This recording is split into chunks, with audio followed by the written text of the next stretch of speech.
Yeah, I mean, it's hard. Like, there's not necessarily one way. I think, like, my boss and the team at Cost of War, we talk about this, like, to, not be desensitized. I think it really takes just, like, always respecting every life, right? Like, having the dignity for every precious human life and keeping that in mind when looking at these numbers and hearing these stories.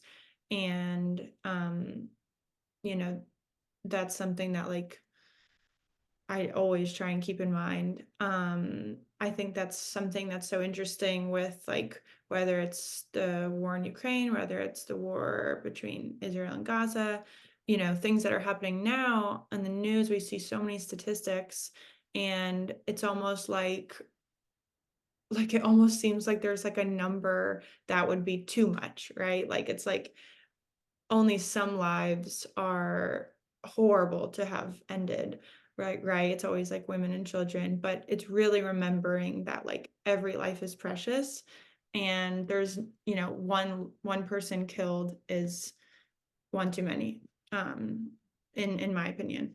I mean, I would call myself a pacifist, so I'm just, nonviolent. I'm in, uh, that camp. But in terms of, yeah, like, not getting burnt out or, like, completely depressed all the time, I think that I personally just try and, like, hold a lot of gratitude. Like, for instance, I live in North Carolina, and I'm, like, a white woman in the US who has never lived in a war zone, and I, like, have to keep that in perspective, right? Like, as horrible as it is for me to read this every day and work in this, like, it's hard to digest a lot of this material and empathize with it, but, like, I'm so grateful for my position, and, like, I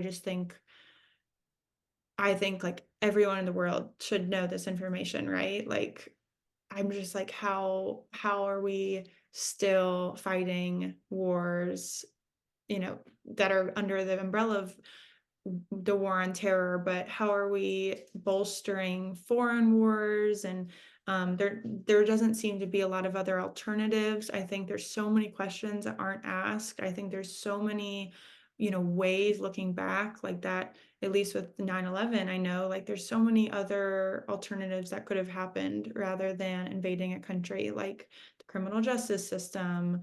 I think with a lot of wars, that can be said. Like, there's nonviolent alternatives in the beginning that can be at least entertained and questioned and given thought rather than just like an immediate use of force.